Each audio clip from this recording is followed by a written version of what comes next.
पिछले 24 घंटे में बहुत कुछ हुआ। पूरी दुनिया एक तरह से हिल गई। ईरान में आयतुल्लाह खamenei की इजराइल और अमेरिका के हाथों हत्या हो गई। 24 घंटे गुजर गए।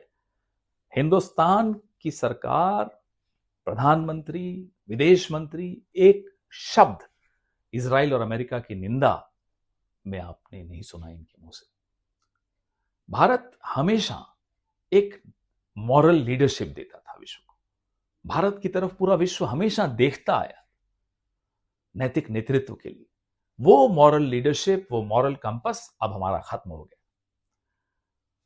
कुछ 2 दिन पहले नरेंद्र मोदी जी इजराइल की यात्रा पर थे। किसी को नहीं समझ में आया क्यों गए। लौटने के 48 घंटे के भीतर हिंदुस्तान के पुराने दोस्त ईरान पर नरेंद्र मोदी जी के नए दोस्त इजराइल ने हमला बोल दिया। नरेंद्र मोदी चुप रहे, कुछ नहीं बोले। माह रमजान में आयतुल्लाह खamenei की शहादत इतिहास में दर्ज हो गई।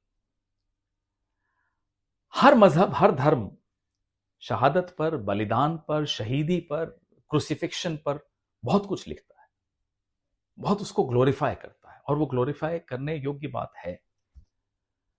आप क्रिश्चियनिटी पर आइए।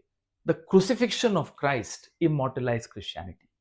प्रभु यीशु अगर सलीब पर नहीं चढ़ते तो ईसाई धर्म अमर नहीं होता जैसा हुआ। गुरु गोविंद सिंह 4 साहिबजादों की शहादत के बाद कहते हैं, इन पुत्रन के शीस पर वार दिए सुत 4 मुए तो क्या हुआ, जीवित कई हजार। हमारे कुछ शिया दोस्त बचपन से अपने घर में सुनते आए थे कि जिंदगी जियो तो अली की तरह और शहादत हो तो हुसैन की तरह। भगवान कृष्ण अर्जुन को कहते हैं, हे कौन्तेय, यदि तुम युद्ध में मारे जाओगे तो स्वर्ग को प्राप्त करोगे। यदि तुम युद्ध में मारे जाओगे तो स्वर्ग को प्राप्त करोगे, और यदि जीत जाओगे तो पृथ्वी का राज्य भोगोगे। जो शहादत हुई आयतुल्लाह खamenei साहब की, वह तो इतिहास में, जैसा मैंने कहा, दर्ज होगी ही। लेकिन हमारी चुप्पी, हमारी कायरता, यह भी इतिहास में दर्ज हो गई। जिल्लत एक बहुत बहुत पावरफुल इमोशन जिसको कहते हैं वो होती है।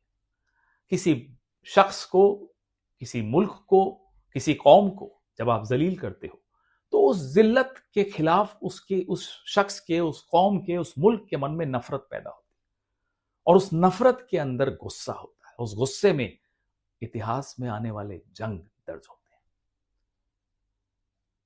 एक अंधेरा पूरे विश्व में आ रहा है, और रोशन करने की जो जिम्मेदारी हिंदुस्तान ने हमेशा निभाई है, अफसोस कि अब वो जिम्मेदारी नहीं निभा रहा।